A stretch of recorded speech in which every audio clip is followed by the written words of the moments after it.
Suốt nàyក្រុមហ៊ុនមេវីទ្វីវីដេអូកម្ពុជាសូមជួយរឿង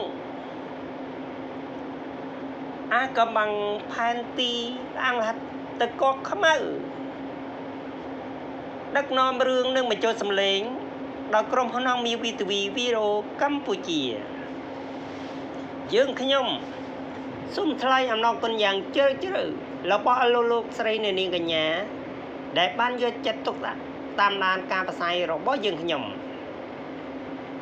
សូមសិទ្ធិពរជ័យជូនឲ្យអស់លោកស្រីនាងកញ្ញា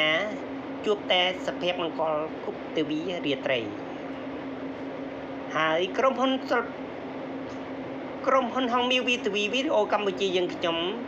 នឹងយកបច្ច័យរឿងដើម្បីចែកជូនឲ្យអស់លោកស្រីនាងកញ្ញាទស្សនាពិតជាមិនខុសបំណងឡើយសូមអរគុណ